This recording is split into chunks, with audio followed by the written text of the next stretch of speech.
That was not a good start. Hello everyone and welcome back to my channel.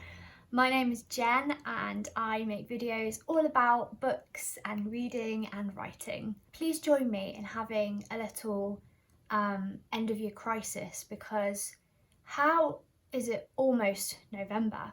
How have we only got 2 months left of this year? That's just crazy, because I wrote a list probably only a month or two ago of all of the books that I really wanted to read this year, and now it's November and I'm like, I can't read 50 books. So I have been carefully looking through this list. I tried to narrow this down to 10 books because I think realistically that is how much I'm going to read before the end of the year. As much as I would love to say that I could read 50 books in 2 months, that is not going to happen. So yeah, I've carefully narrowed this list down to 10. And these are the books that I would really love to have read before the end of this year. Obviously they might change and I might pick other books instead, or I might read all of these and read something else, which would be great. But as a baseline, these are the books that I just really want to have read before the end of the year. The book that I'm going to start with is one that I'm actually currently reading, so I thought I'd tag this onto the list anyway because I planned this in my head before I started reading the book, and that is The Ocean at the End of the Lane by Neil Gaiman. I have been wanting to read a Neil Gaiman book for so long. I know that I will love his books when I start reading them, but there's always just been something that's stopped me from ever picking one up. And I think it's because I know that once I start reading them, I'm probably going to want to read them all.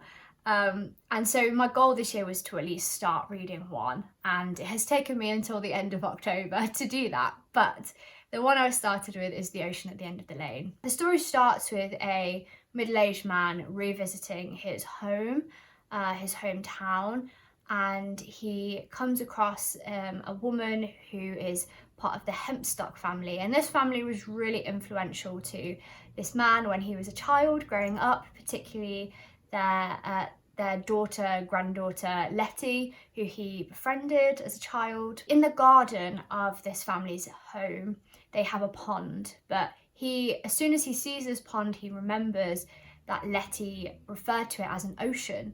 And as he kind of has this memory of the pond that was actually an ocean to her, he starts to have all of these memories come back of his childhood, which was a very strange, not very nice childhood, full of some very weird things. And really this story is his memories coming back and him sort of dealing with those memories. A lot of weird things that start happening in this town, and our main character and his friend Letty sort of find themselves in the middle of all of the things that are going on. So far it is such a well-told story. I've been dipping in and out of the audiobook as well, which is read by Neil Gaiman, and he is such a wonderful storyteller. He has a way of developing and revealing things to you that just keeps you so interested the whole time. And that brings me on to the second book on this list, which is another Neil Gaiman book, because I already know that I want to try and read something else by him. And the one that I really want to read is Neverwhere. Neverwhere is about a businessman. I feel like this is a similar theme.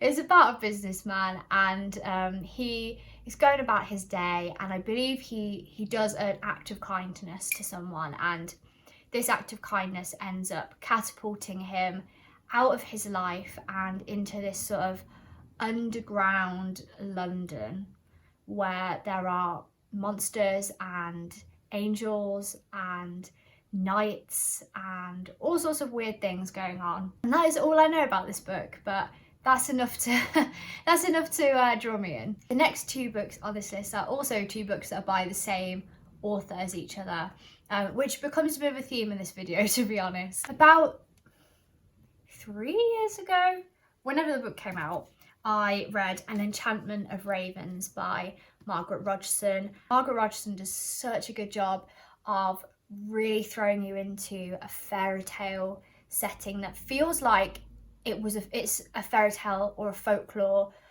that has been written for centuries. I won't talk too much about what this story is about, but I really want to read her other 2 books, which the first one is A Sorcery of Thorns and the other one is Vespertine. In Sorcery of Thorns, I believe we follow a young woman called Elizabeth who is a foundling, and this means that she is the keeper or guardian of sorts in this library of books, and these books need protecting because they can become weapons or monsters, so they're sort of kept back with chains, and her job is to protect them and make sure they don't get out. I believe something happens with one of the books escaping or her letting one of the books out for some reason, and this sort of catapults her into the story. And I know that there is apparently a really great enemies to lovers romance trope in this, which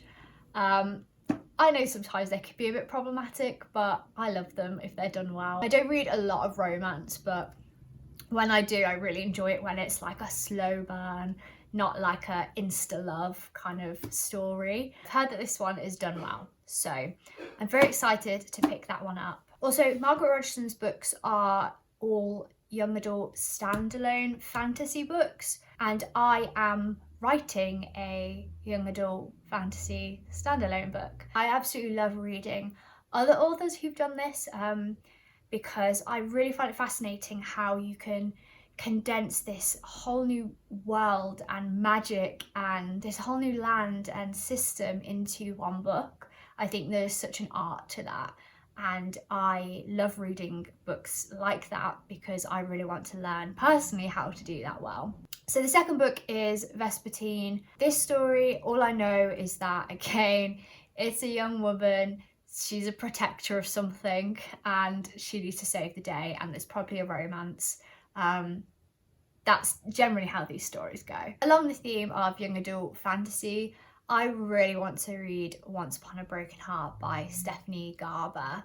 Stephanie Garber also wrote the Caraval series, which is, I think, one of my favourite young adult fantasy series. I read Caraval years ago and I've probably read it like 3 times. One of the characters in the Caraval series is the Prince of Hearts, because I think part of the story is like this deck of cards that come to life as fates or people. And this new book that Stephanie Garber has written, I believe, is going to be a series following the Prince of Hearts, which is very exciting because he is definitely one of the more interesting characters in the series, and we don't really get to know a lot about him. So I'm very excited to see how this story evolves and also read more about the world. There is a young woman who believes in true love and happily ever afters until her true love is about to be married to his true love, which is not her.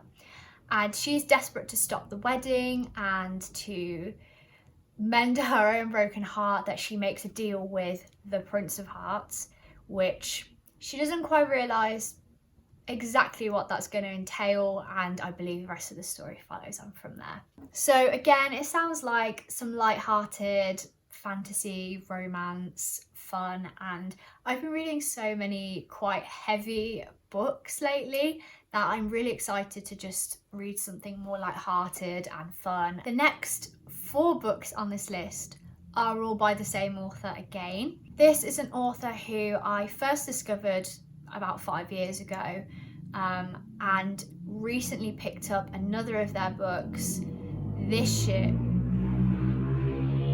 Rude. And I've read another one of this author's books this year and absolutely loved it, and ever since I've just been devouring his books, and I really would love to have read all of his novels by the end of this year.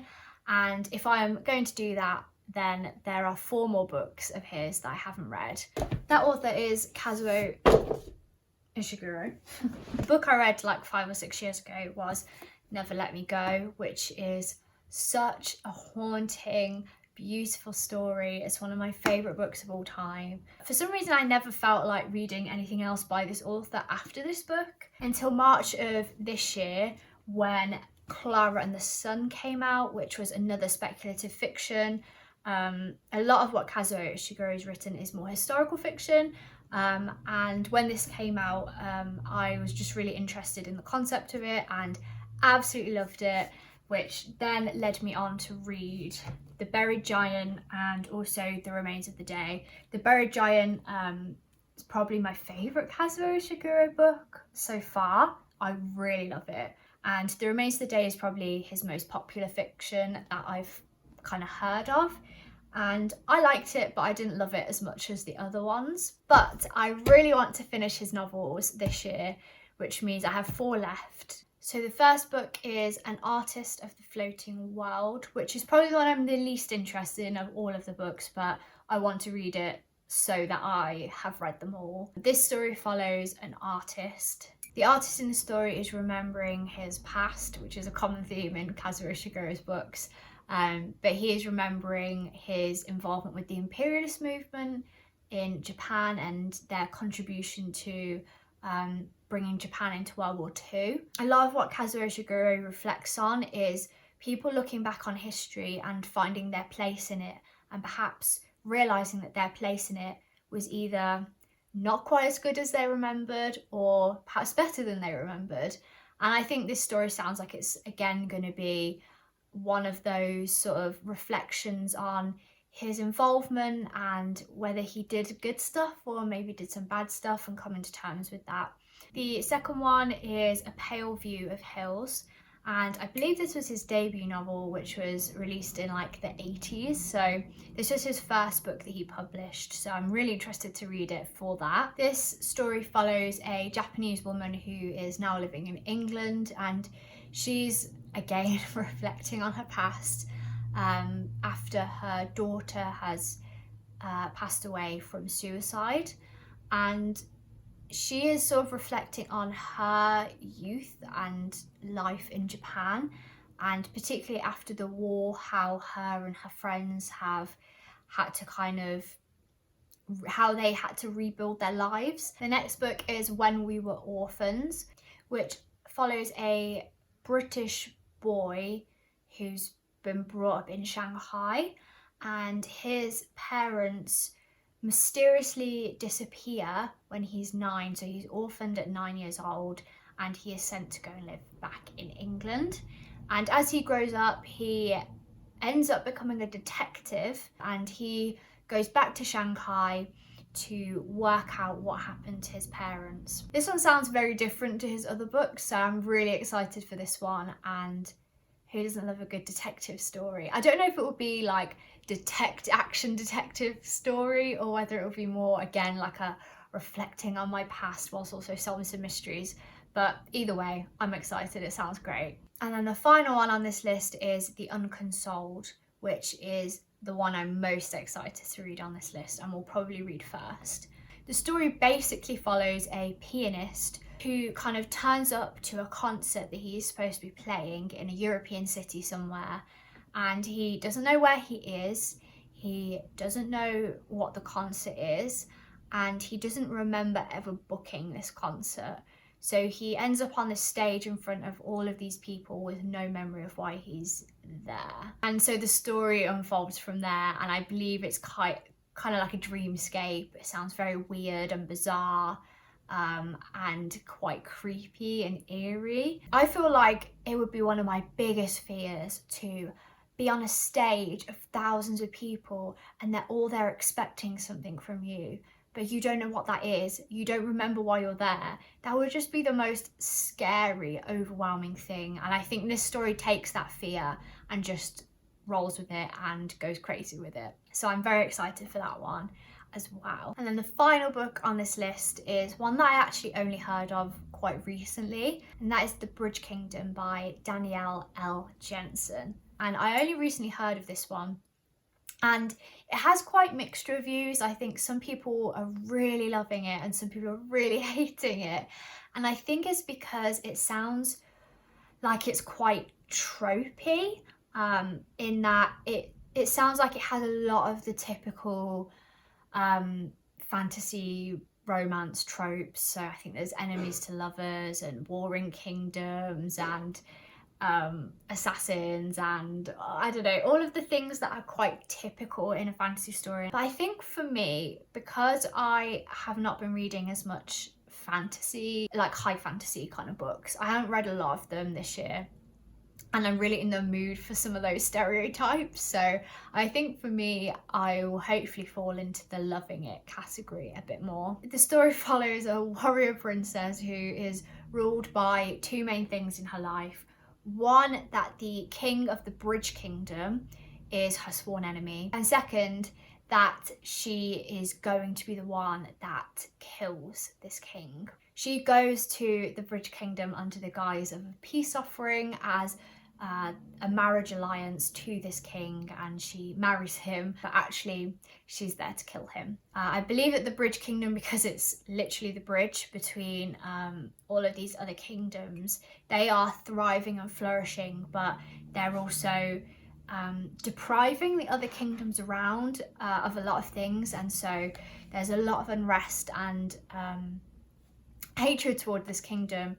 And I believe the story is really about our main character getting to learn about this king and perhaps seeing that her kingdom and the other kingdoms around are perhaps not quite what she has always believed, and that perhaps her anger has maybe been misplaced. So it sounds like a fun ride, and I'm really in the mood for some more fantasy series lately and to kind of read some light-hearted stuff. So I think this one sounds great. So those are my 10 books that I really want to read before 2022, for the end of the year. I cannot believe that the end of October is almost here, but even though that's really sad, I'm so excited for Christmas. Please let me know in the comments below, what books are you desperate to read before the end of the year? What's on your TBR for the next couple of months? I would love to know. And also, if you've read any of these books that are on my list, I'd love to know your thoughts on them. Thank you so much for joining me in this video. I hope you have a wonderful day, and I'll see you very soon in the next video.